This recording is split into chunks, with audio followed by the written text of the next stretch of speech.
Today on Chasing Leviathan, we pursue the question, how does knowledge grow? My guest is Dr. Chris Haufe, professor of philosophy at Case Western Reserve University. We discuss Dr. Haufe's book on the evolutionary development of scientific practice, and I learn the basic ways to evaluate that scientific growth. So come, have a seat with us, and learn to listen with me.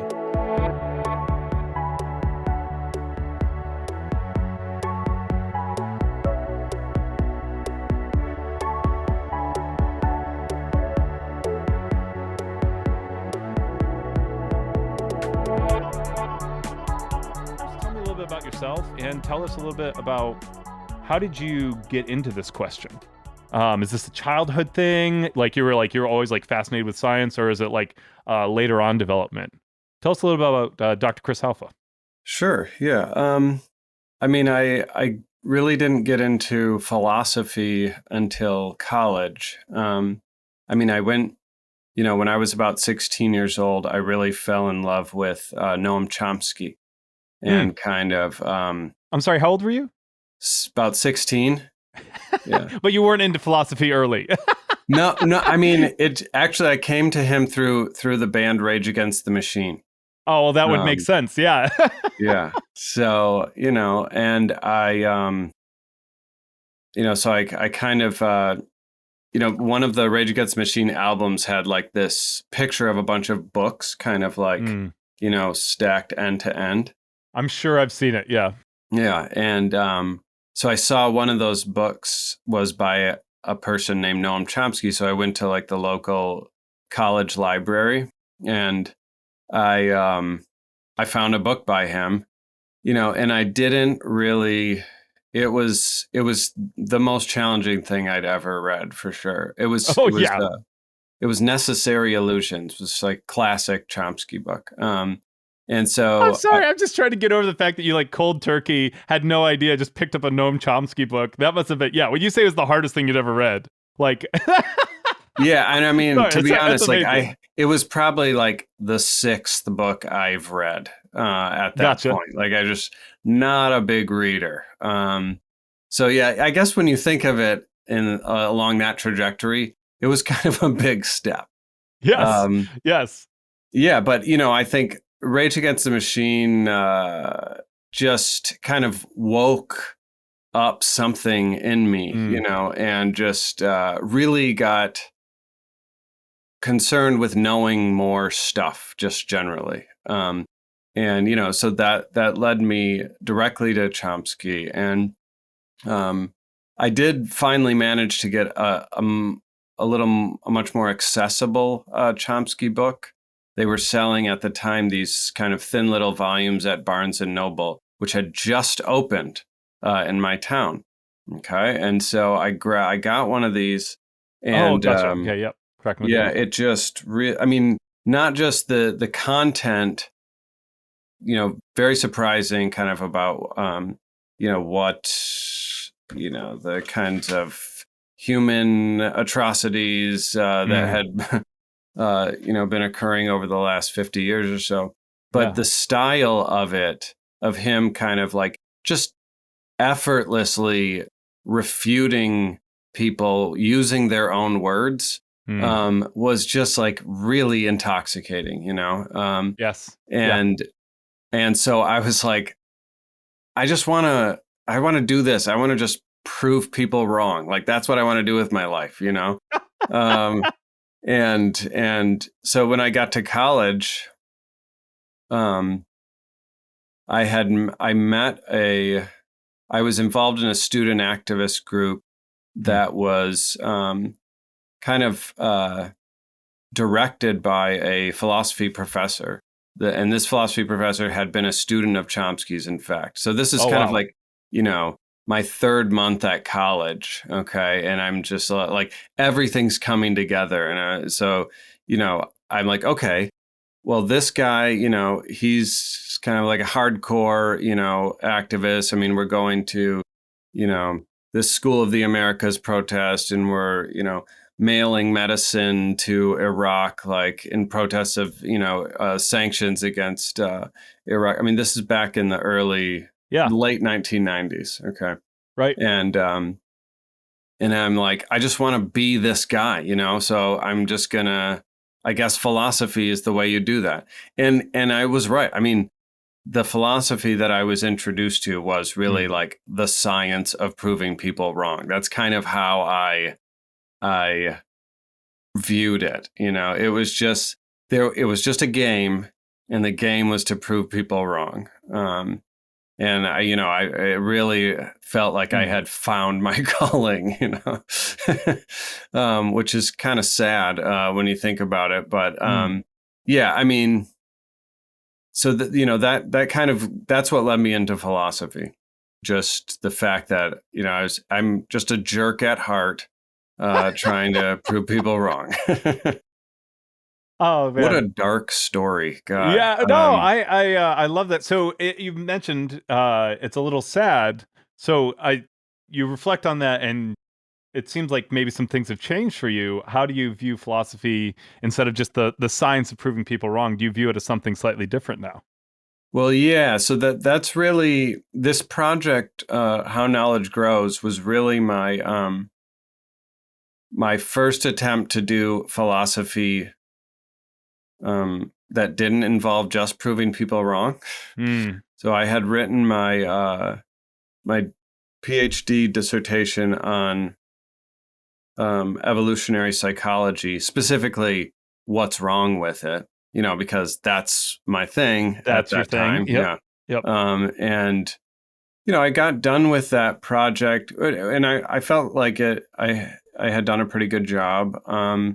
But the world contained no more stuff than before I started, doing philosophy. And, I had not kind of produced any ideas, and it really bothered me. And I just kind of, looked at my approach to philosophy and kind of how I conceptualized my role as an intellectual, and, reminding myself that as good as Chomsky was at proving people wrong, that wasn't the only thing he did. That was like a side gig, right? Yeah.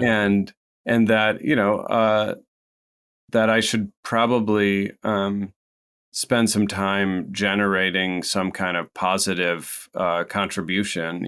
Some useful or illuminating idea or set of ideas. And yeah, I mean, that's kind of the orientation that I had adopted when I came upon this project. Gotcha. Now, was that discovering Thomas Kuhn, or were you already kind of familiar with Kuhn, and it started to kind of grow from there? I mean, I was a little bit familiar with Kuhn. I mean, of course, I knew Kuhn as a figure well, as like an object of abuse among philosophers of science, but I hadn't really studied his kind of important book, Structure of Scientific Revolutions, in any depth. And then I started teaching it at Case Western on a regular basis, and I just I became more and more infatuated with the book, and just really kind of developed an appreciation for its depth and scope that I certainly never had, and that was never really given to me by the philosophy that I had read. Which was substantial. I mean, I was I knew the literature with respect to Kuhn, and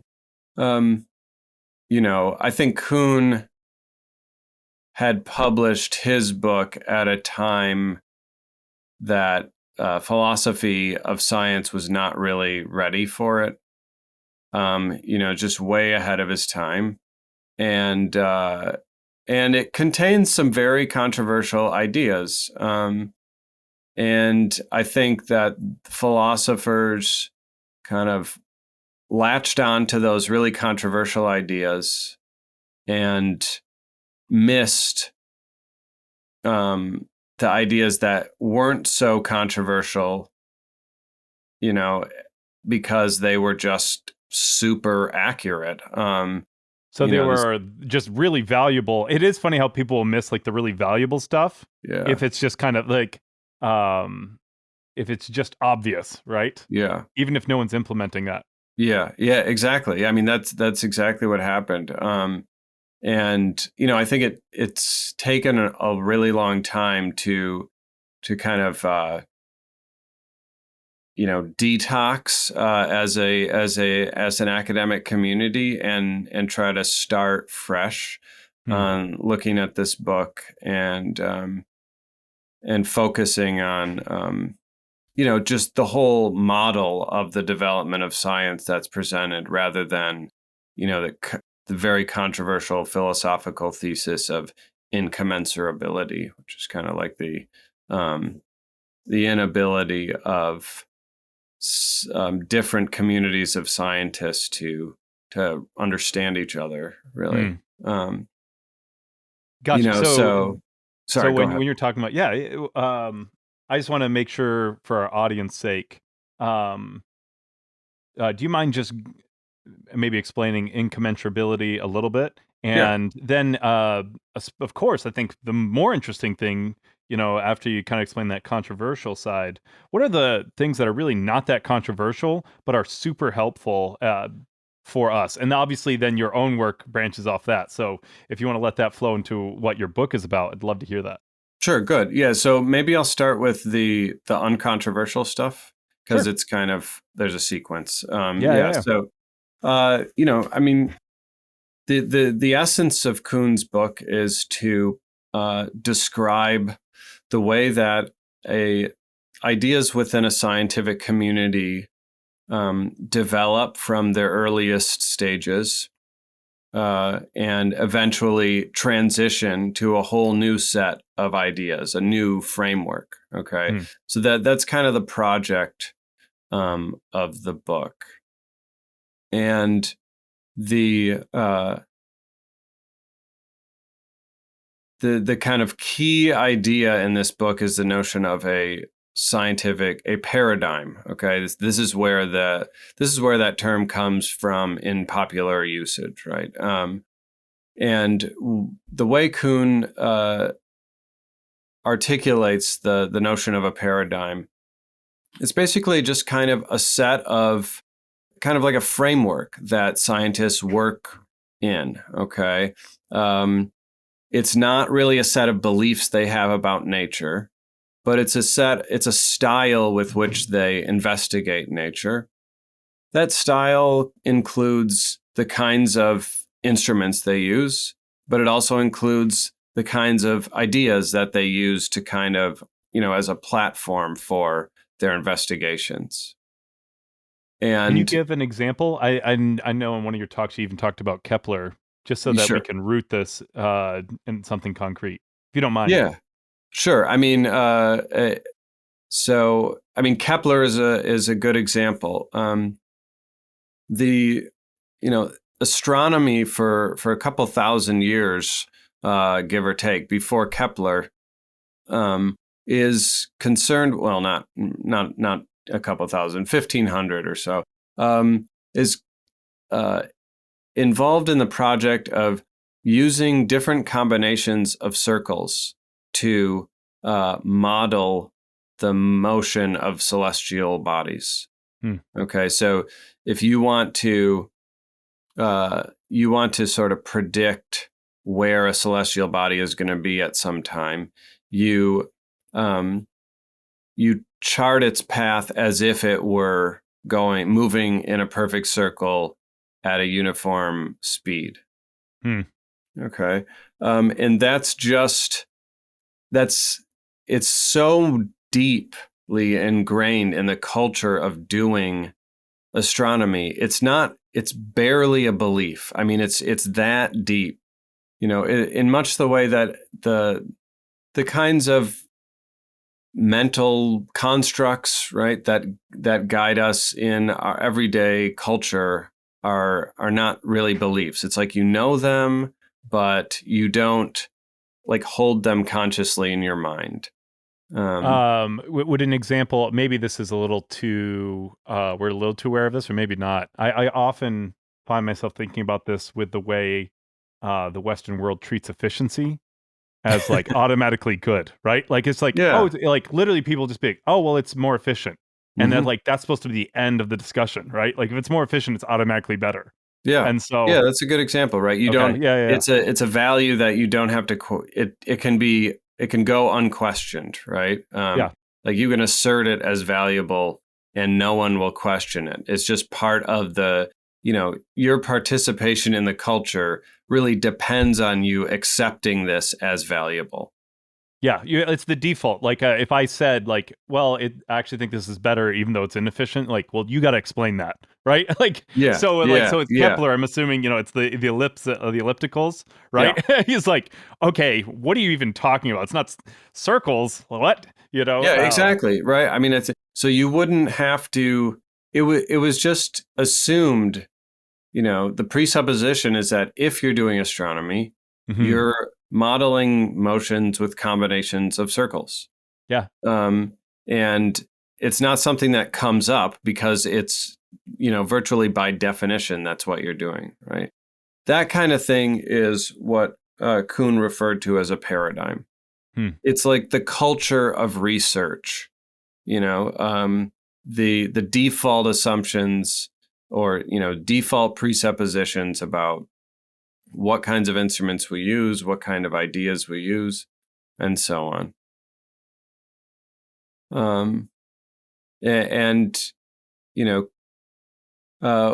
What Kuhn argued in the first part of this book is that science as a cumulative kind of community endeavor, the kind of research production we associate with modern science, right? That doesn't exist outside of a paradigm, right?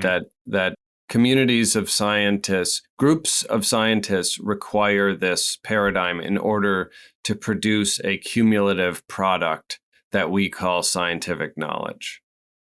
So, and that's where that incommensurability comes in, where he's saying that if you don't share the same paradigm, you can't even communicate. Yeah, exactly. Am I tracking? Okay. Right, exactly. Like, I mean, I've only heard like 5-minute explanations of Kuhn, so like, I mean, I'm just piecing together and making sure I'm tracking with you. Yeah, no, you're already an expert. Exactly, yeah. I mean, and so, I mean, just to flesh that out a little bit, right? Yeah. These cultures for Kuhn were, something like a scholarly language of thought and a language of communication, kind of the currency of scholarship is, all these ideas pull out, different properties of what Kuhn thought of as a paradigm, right? And right, if people who share different paradigms are speaking different scholarly languages, and sometimes they don't realize that,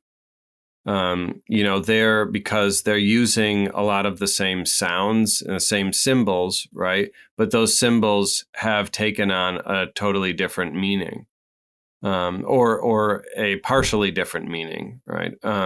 Maybe there's some overlap. Do you mind if I give an example? Please, just talked to Dr. Balbinder Bagal. He's a chair in Sikhi studies. And pretty much, I honestly didn't know much about Sikhi. And he was talking about, the culture and the devotional practices and that sort of thing. But one of the first things he said, it's often listed as like the world's 5th biggest religion, major religion. He's like, it's not really a religion. That's something that came from outside the culture.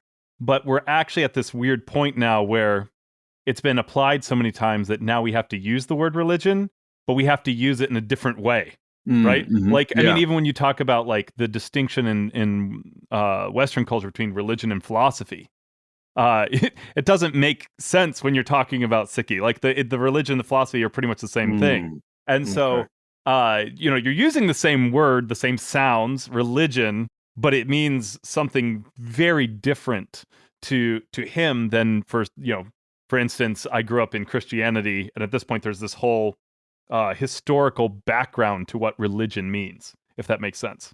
Yeah, sure. Yeah, exactly. So that, right. I mean, that's a perfect example. So we use the same sound, but we often mean very different things by it, right? For some people it's rituals, for some people it's like an entire lifestyle, for some people it's, a list of beliefs. Yeah, so I think that's a good example of, when the terms that people are using, they seem to be the same, but they are using them in different ways, and they often don't realize that. Right. Which is considerably worse than using them differently and at least realizing it, right? yeah, exactly. Right. Because they keep running into like confusion. Because they think they're communicating, but a lot of stuff's getting lost because the meanings of their shared terms have changed. Yeah. Good. Right. So, what Kuhn essentially describes is, a culture kind of defined by this paradigm, a research culture defined by a paradigm, and that this paradigm kind of unites them all and kind of unites their efforts and narrows their focus. And this is what allows them to produce, to kind of probe more deeply into nature, to,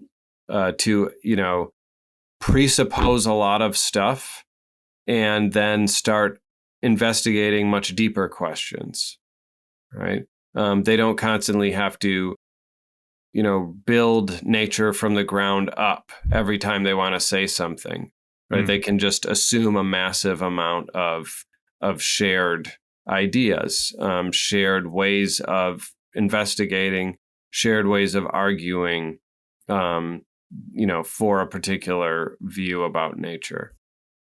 And it's, once you have a community that is bound in this way, you can produce what we recognize as scientific knowledge. Outside of that, when you don't have a scientific community, essentially what you have is just a bunch of people doing, they're kind of off on their own, doing their own investigations. It makes sense to them, but there's no community that they're speaking to. Right. There's no kind of shared understanding that everybody in this field is drawing on to kind of understand the results that other people are producing and fit them into a broader framework. Just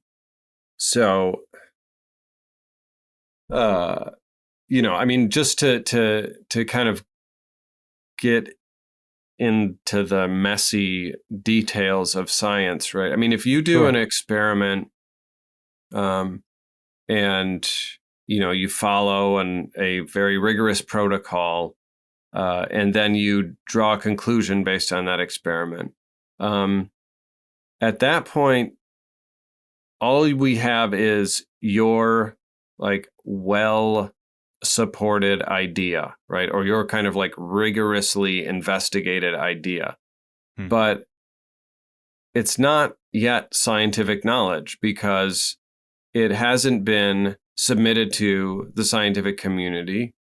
The community hasn't had a chance to kind of properly vet your investigation, your methods, and your conclusions, and so on, right? And so, I mean, no matter how well you do your science, ultimately it's going to depend on the community's appraisal of what you've done in order for it to, rise to the status of scientific knowledge. Does that make sense? Yes. So one of my second son's name is Soren. So one of my favorite philosophers, obviously, is Kierkegaard or Kierkegaard. if you want to go the Danish pronunciation. And one of the things from Fear and Trembling, and this is my reading of it. Obviously, he's not the he does tend to be kind of controversial, but that idea that you have subjective truth, objective truth, and absolute truth, and he's arguing with Hegel about objective truth, and there's a lot of value to objective truth. Of course, he's arguing kind of against it, but this idea that if you're working with stats, for instance, and this isn't exactly what he's talking about, but it's close, and you're like 99% of the time, this is going to happen, right? Mm-hmm. And that's kind of the objective truth of it. It's like most of the time we know this is what happens, but that doesn't mean anything to the individual who encounters the 1%. Mm-hmm. And what actually happens in the individual moment is absolute truth, if that makes sense. Mm-hmm. I don't know if that, if that's a good explanation of that, but this idea that there is common knowledge that we push together and store, and then sometimes people are able individually to break through to something new, something that is deeper into truth, but generally we have to exist with like cultural wisdom, if that makes sense, right? And his example, of course, is in ethics with Abraham, right? Like, we don't want to revisit every generation whether it's okay to kill or sacrifice your kids. That's like the kind of thing we just generally accept. Yeah. There's a lot of things we just kind of accept as like, okay, we're not going to discuss this.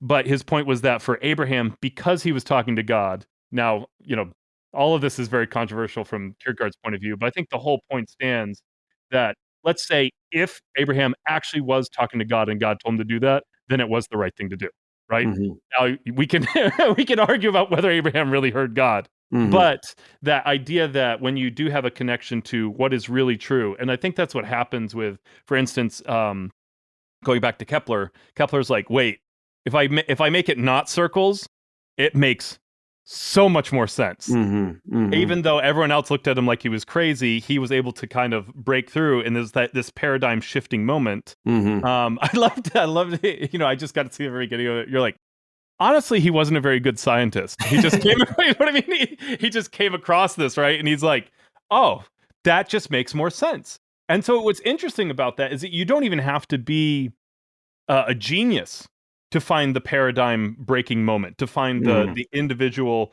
touching on the absolute. It's just when you happen to come across it.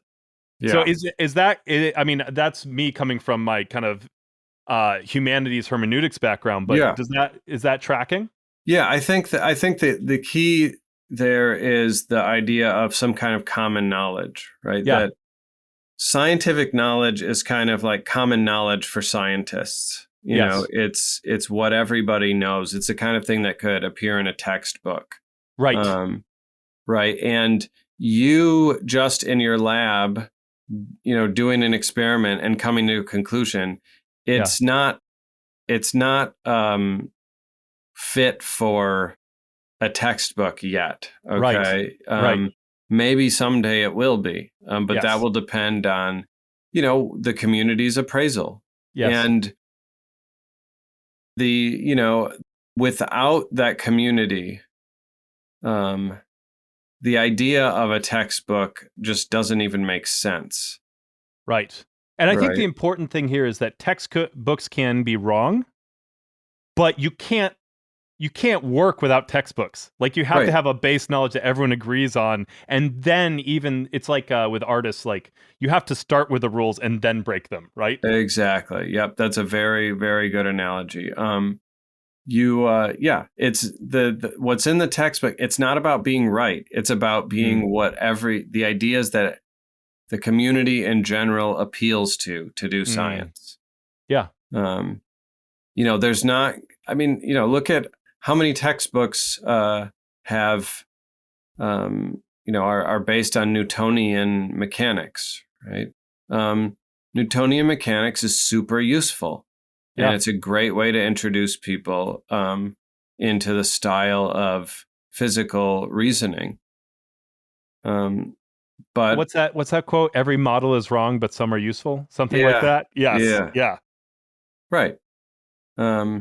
So we don't look to textbooks as the repositories of absolute truths. We look to them as the kind of manuals that will help us learn how to do science in this community.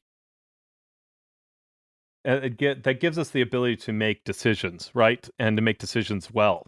Mm-hmm. Even for the layperson, they might be wrong about some things in your biology textbook, but you're generally going to be better off going with what you learn in your biology textbook than just as a 12-year-old, Yeah. You're just and more this is what I've importantly, you'll experienced. be Yeah. able to communicate with other biologists about Yes. science. Yes. Yeah. Right. So, I think like is the stuff in the biology textbook more likely to be correct than, what you come up with in a dream? I mean, maybe, probably, I hope so. I would hope so. Yeah. But Yeah. the role that it's playing is to help you acquire the language that biologists use to communicate with one another about nature. Well, and I just want to point out, because I laughed at it, and then I thought about it. Like, we laughed at the dream thing, right? Like, I hope you like the biology textbook is better, but the truth is that, like, 1,000 years ago, like, most people would have taken their dream over a textbook. Yeah, you probably would have. You probably would have been just fine. Well, that's true too. The textbooks weren't very good. So, but this accumulation is incredibly valuable. Yes, exactly, and it's so I think that was Kuhn's really, really fundamental contribution, which was to show that the growth of scientific knowledge requires this kind of community, a community that kind of proceeds from a common platform of shared understanding. And it doesn't have to even be explicit or like articulated beliefs about nature, right? I mean, a lot of it is just stuff you absorb as part of your training as a scientist. In the same way that you and I mean, I'm not from New England. I'm from the Midwest, but we have a very precise sense of how far we're supposed to be standing from somebody when we talk to them. Yes. And I didn't get that sense from like, using a measuring tape and somebody sitting me down and saying, now look, when you stand by, to talk to somebody, you got to stand this far away from them, right? You just acquire it as being part of the culture. But you acquire a very, very acute sensitivity, right, to when this space has been breached. Yes. And I think this is how Kuhn envisioned most of the training of a scientist, was to get them, enculturate them into the community of scientists by imparting to them in one, via one channel or another, the capacities for communicating with other scientists, for an intuitive sense of how to kind of categorize nature or divide up nature, and an acute sense of when something is not going the way it's supposed to be going. Right. Because we don't always make conscious decisions about those things. The corollary to what you're talking about, like in the West, we have very clear, like, physical, this is my personal space. Yeah. And then I remember my friend went over and taught English in China, and like getting in line is a very different, like, you have to be touching in order to be considered in line. Like literally, like, your body has to be touching the person in front of you. And that's like, like if you're 3 feet behind somebody, like, people will come and get in front of you. Like, he had like 2 people get in between until they were touching, right? Like, he learned to like, so, and that's, but that kind of stuff ends up affecting science, right? It might not be personal space, though I could see how that could show up in certain things. But there are other assumptions like that are going to influence how you set up experiments, for example. Exactly, right. And yeah, how people respond to them. Sorry, go ahead. I mean, no, that's exactly right. You just have, you develop a feel for a lot of stuff. And so much of doing science in a community involves having a shared feeling for, when an experiment is going right, or, what direction all the research is pointing to. And all these things that you can't really articulate, but in a different form. Yeah. And so I mean, I think that this is where I got really interested in trying to understand or to kind of model the scientific communities as evolutionary entities, right? Yes. Like a population of organisms that evolves and adapts, and sometimes splits into separate populations, and what sorts of pressures drive that, and that sort of thing, right? So I mean, because most of my time up until my reading of Kuhn had been spent studying the philosophy of evolutionary biology, evolutionary theory, and the kind of related disciplines, population genetics, and evolutionary developmental biology, and that sort of thing. And it was just kind of, I started to see as many people before me have, the very including Kuhn himself, very strong parallels between the process by which communities generate scientific ideas and kind of move forward in their understanding of nature, and on the other hand, the way in which populations of organisms respond and adapt to their environment and undergo their own kind of evolutionary change. Yeah, what would you say is the most surprising thing? Because often as you're working through this stuff, something will come up that you realize is true, but it surprises you. Was there anything like that you were like, wow, I hadn't thought about that conclusion, or kind of that application of what I was studying? Yeah, for sure. I mean, the thing that surprised me most was this idea that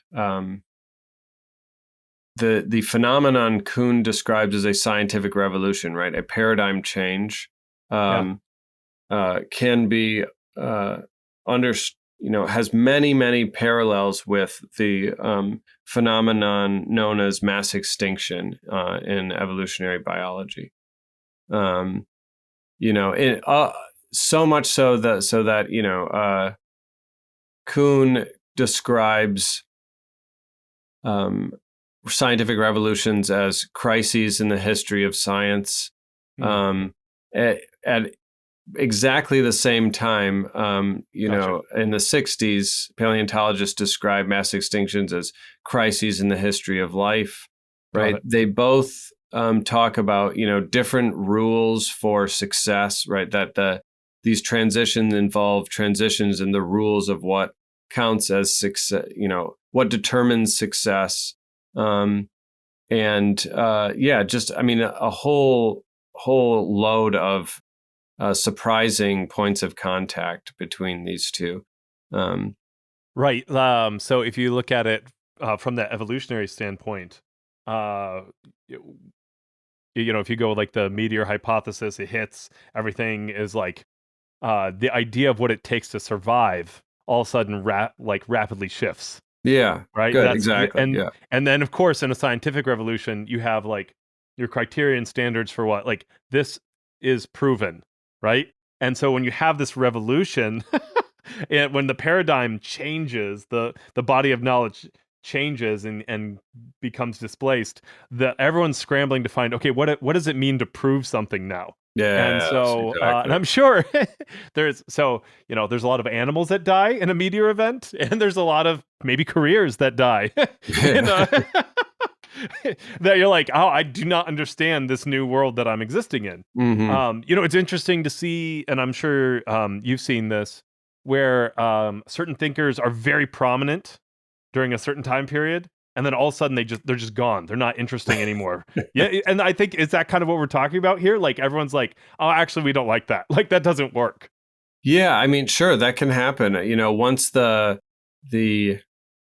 rules for what good science is change, yeah, people can be left behind, right? If they, I mean, Kuhn talks about this. A lot of people looked at this. Even Max Planck described a phenomenon whereby a new theory is only able to gain hold once the adherents of the old theory are all dead, right? Yeah, because it requires such a radical shift in perspective that people that are kind of reared in the earlier perspective often aren't able to get on board.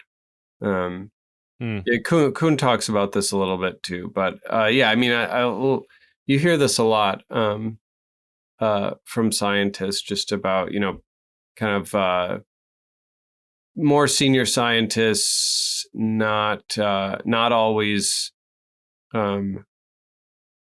abandoning what looks to be a degenerating research program. Do you think there's a little bit of sunk cost fallacy there, where they're like, I've put so much of my career into this that I just need to stick with it? Yeah, I mean, I think there is. I think for many people, there are sunk costs, but I wouldn't necessarily call it a fallacy. I mean, the thing is that if you've spent your entire career working within a particular perspective, you've honed your use of that perspective so effectively that you probably are better off just sticking in it. That makes sense. Yeah. Yeah. So not a fallacy. Yeah. No, it's a great correction. Yeah. I mean, that's not fair. Like to ask someone at like 50 or 60 to like completely jettison and create an entire new like apparatus for doing what they do. It would, I'm sure some people have done it, but that's quite the undertaking at that point. Yeah, it's not for everybody. And, it may be that the science that you produce from, with the older tools is actually better than what you would have produced with the newer tools. Yeah. I think, in so many ways, I think kind of, scientific ideas are much more like bits of technology that we kind of keep in our minds, right? Rather than beliefs about nature per se. And, there may be some fancy new technology available, but because I'm such an expert with, the older, more primitive tools, I may be able to do the job in just as well in a shorter amount of time, even without the new fancy technology. So feel free to reject this question because it might be too broad. Sure. I've gotten some of this from, and it was a while ago, but the way that the word science has morphed over time, can you give a layman a better grasp of what science even is in terms of in terms of how you think about it and articulate it? Yeah, I think science is the investigation of nature in communities, right? The communally organized investigation of nature. Got it. Beyond that, I don't think there's a very stable, anything more specific is likely to be, it'll change over time because ideas are changing, styles are changing. You take something like hypothesis testing. Hmm. 200 years ago, full modern science is fully in motion. Testing using hypotheses was a widely distrusted, viewed as not really real science. I mean, Darwin was criticized from all sides for because he was using the method of hypotheses, in his book Origin of Species. Huh. Right. And that's just not good science from that the perspective of that time. Nowadays science involves a lot of statistical testing. That wasn't true 100 years ago. We still had fully modern scientific investigation. So, it evolves in its content. But I think at its core, at kind of like a higher level, is this communally organized investigation of nature. Yeah. I think that's really solid. It fits a lot with what you've been saying so far.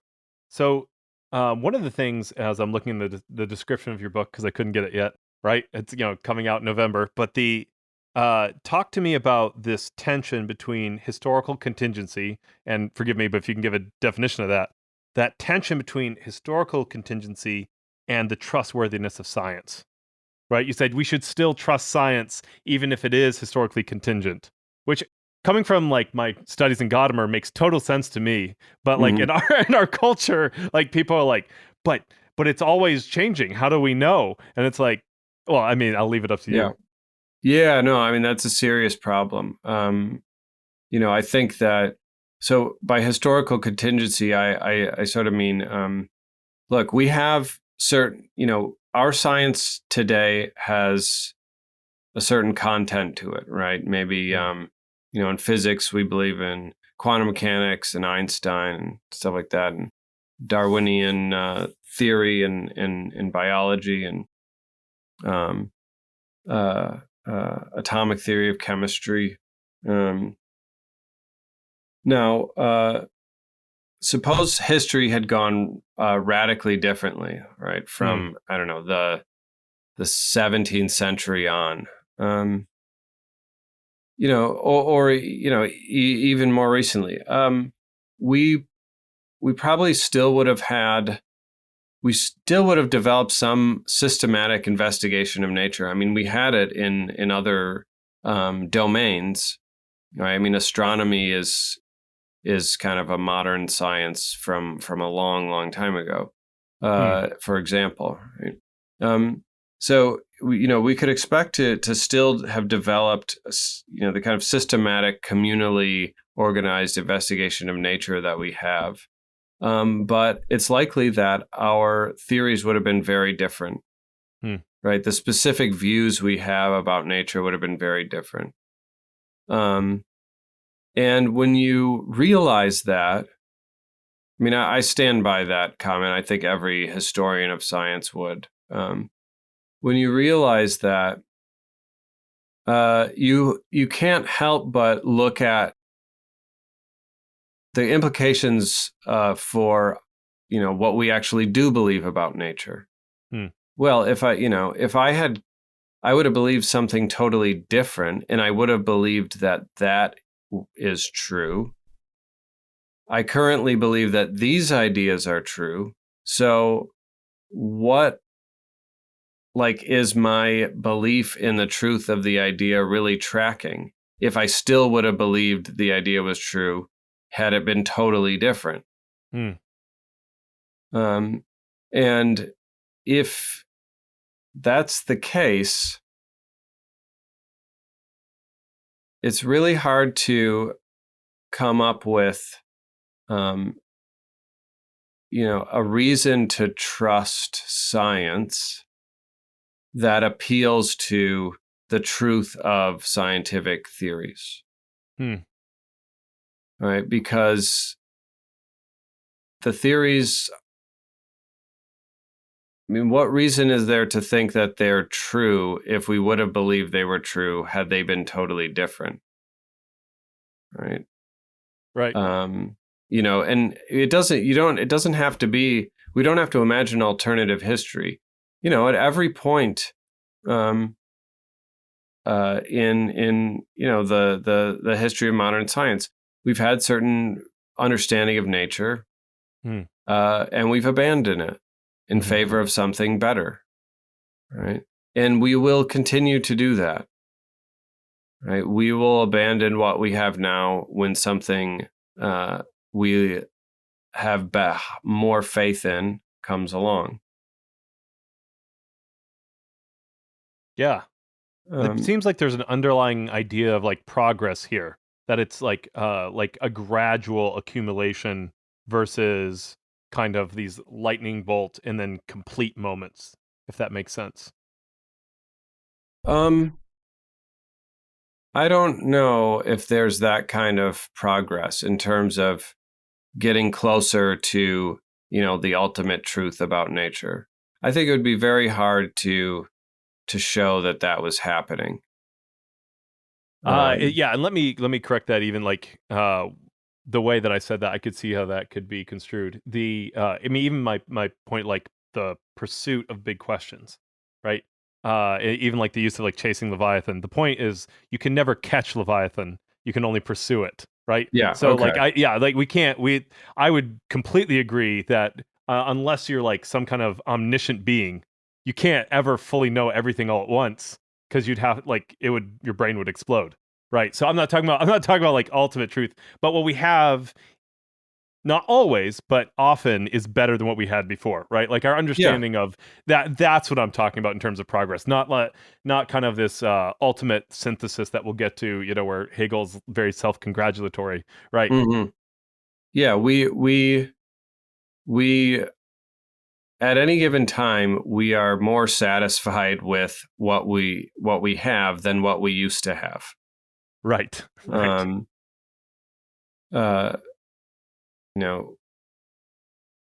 think that, if you, in certain ways, you can be more specific. You can point to specific forms of progress, right? So, our theories are more accurate than they used to be.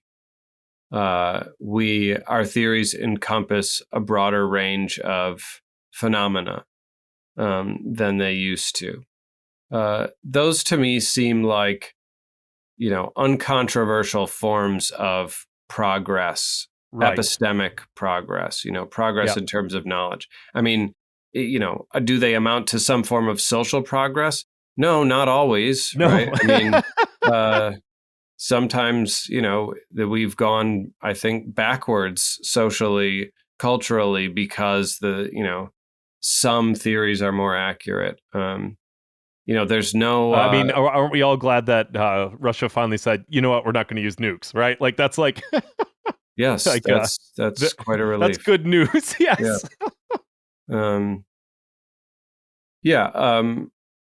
So I'm not talking about progress in some cosmic sense. Yes.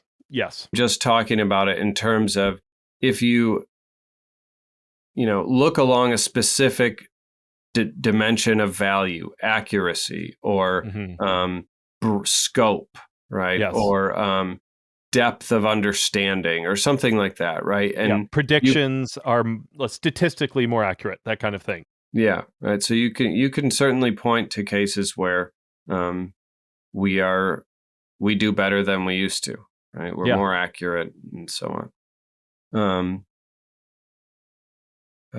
Where was this going? I'm trying to remember how this came up. Oh, the contingency stuff. Yes, that tension between like this idea of like we along certain axes, right? I like the word satisfied. It's like, because like terms like good or better can be very controversial, right? Like, is it necessarily better? I don't know, but I'm satisfied that this is better than it was before, right? There is a little bit of a crisis in terms of faith in the scientific community. Maybe crisis is too strong of a term, but there is that tension right now. And, your book kind of speaks to that. And so that's kind of where I think we were headed. Okay, right. So, uh, the content of the ideas is probably, highly historically contingent. But the nature of the scientific communities, the way in which they're organized, sometimes, right? Not every community, but when they're organized in the right way, progress in the sense of increased accuracy and scope is basically inevitable, right? So we would have had had things been different, we would have had a very different theory of kind of the unobservable, bits of nature. Would that theory have been as accurate as the theory we have now? I don't see why it wouldn't have been. I mean, it maybe things didn't go well for us. Maybe we didn't develop as an accurate as a theory as we have. Maybe it would have been more accurate, right? Right. But we would still see this steady increase in accuracy, steady increase in the scope of what we are able to investigate and kind of improve our knowledge of. And this is another nice parallel with the evolutionary process, right? It's something that lots of evolutionary biologists got into starting in the kind of 1970s and 80s, which is that if you rewound the tape of life, right? This is a phrase that Stephen Jay Gould used. You would have gotten very different species than we actually got, right? I mean, depending on how far back you go, it's just a matter of chance whether mammals appear or whether dinosaurs appear or anything like that, right? So that's all very highly contingent historically. But what would not have changed, right, is that these organisms would have become better adapted over time. They would have fissured into separate species over time, right? These populations would have split up into new species over time, right? That's just sort of baked into the evolutionary process at a higher level, and it doesn't really depend on what it is that's evolving. Subject to certain conditions, right? So you need to have some kind of inheritance. The kind of inheritance that we have is, this kind of like packets of biological information. DNA, right? Yeah, right. Yeah. Maybe that's necessary for adaptation. That. Well, so from the knowledge side, that'd be something like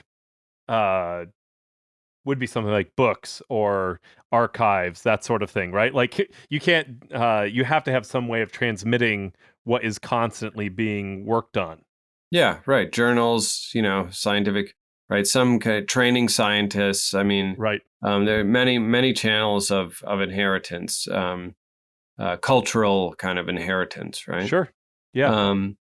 Right. So, as long as certain conditions are satisfied, you still get evolutionary adaptation. You still get speciation, and for analogous reasons, you get more accurate theories about a greater number of phenomena in science. Right? They have to as long as the scientific communities satisfy these certain constraints, constraints that are necessary in order to kind of be susceptible to the evolutionary process, or the process of selection anyway. Yeah, it seems so. For you, do you see this primarily as a model to help us better understand the growth of or is there some kind of correlation where, like, you think there is an evolutionary, like a real evolutionary process, just slightly different mechanisms? with the growth of knowledge? I guess I would say both. I mean, I have a Gotcha. hard time unseeing science as an evolutionary phenomenon now. So it's a model, but it's a surprisingly kind of illuminating and explanatory model of science. Science is evolving. So then, I think to put it in very literal terms, science is certain communities of scientists behave like any other human culture, and they evolve subject to the kinds of pressures that push cultures in general along an evolutionary trajectory. So it's a kind of cultural evolution. Which goes back to your work in evolutionary psychology, because it's not just about scientists and their communities, it's about human culture in general has these evolutionary tendencies. I hope it doesn't go back to my work in evolutionary psychology. Sorry. No. I was trying to track, but it appears I did not. Okay. Well, it's it's more about kind of I guess you'd call the demographic properties of science rather than the psychological properties of scientists. So scientific communities, for example, are very good at kind of isolating themselves from, or certain communities anyway, are very good at isolating themselves from things that don't matter to their subject.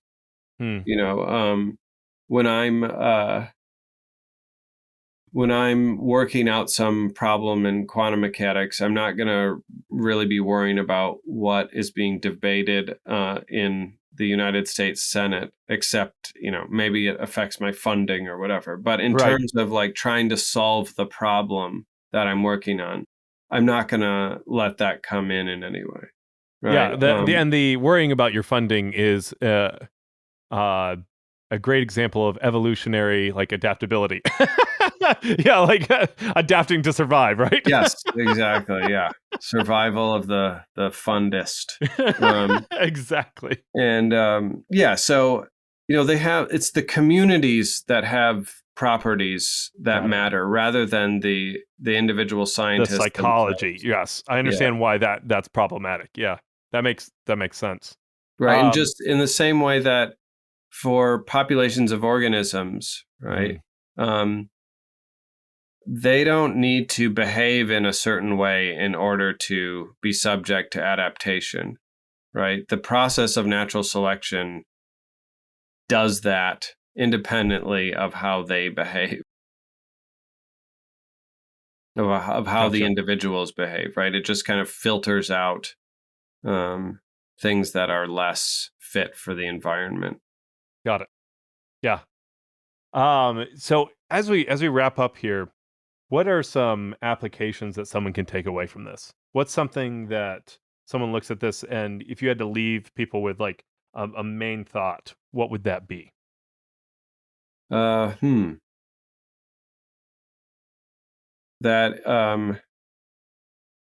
certain scientific communities are more trustworthy than others. Because the properties, their kind of community level properties, are better at producing reliable knowledge. Do you mind listing what some of those characteristics are, or is that stepping on too many toes? No, I don't mind.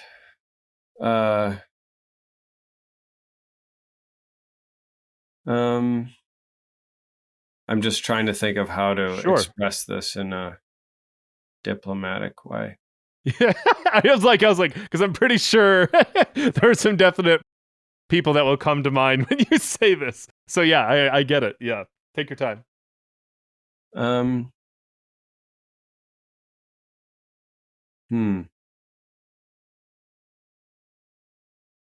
I think I would just refer people to the book. Yes, rather than that's fine. Yep. Because it's kind of a long argument, and it's not something I could package. I feel like I apologize. No worries. Yeah. Well, and I understand because like you don't want to on the fly call people out. Like you want to carefully think through. When you mention something, people are going to take that and apply it to certain communities. Obviously the one about inheritance, the one about obviously you can measure by the results of accuracy and scope. You've mentioned those, but those are pretty non-controversial. Like obviously, like if a community continually reproduces inaccurate findings. Like people are like, yeah, obviously you don't trust them, right? Like that's kind of an obvious one. But I understand that, that's fine. We can wait till November. I could say a couple general things just about kind of trustworthiness and I think like if you look at so much of the confusion that has happened around COVID, I think one of the things that I hope people will understand is that we are very rarely given a glimpse into scientific knowledge developing like on a daily schedule.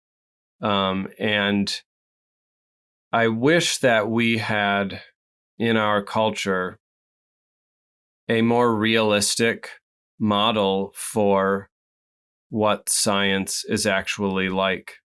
I think that this kind of caricature that we promulgate in the form of the scientific method, which leaves no room for human judgment, which mentions nothing about the community level vetting process of scientific ideas, has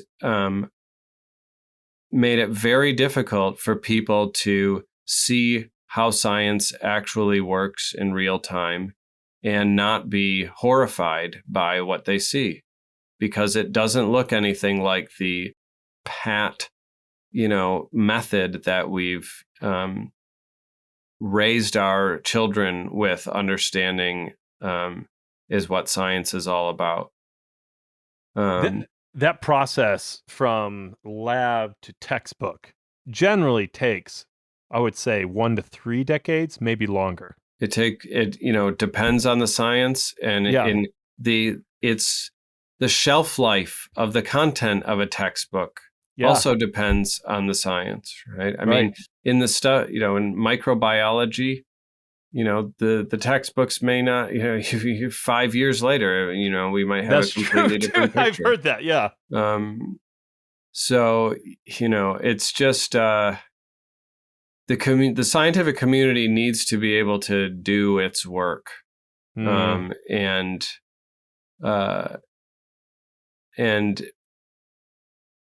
close up to the uninitiated observer, that work looks like a complete mess. But it's a community level process. Yeah. And that is what makes good science so good, right? Is that the community is a well-functioning scientific community. And well-functioning scientific communities tend to all have certain properties, certain community level properties. Yeah. Awesome. Well, Dr. Haufe, thank you so much for joining me today. This has been really helpful and illuminating. So thank you. Oh, my pleasure. Thanks for giving me the opportunity to talk. This was really fun.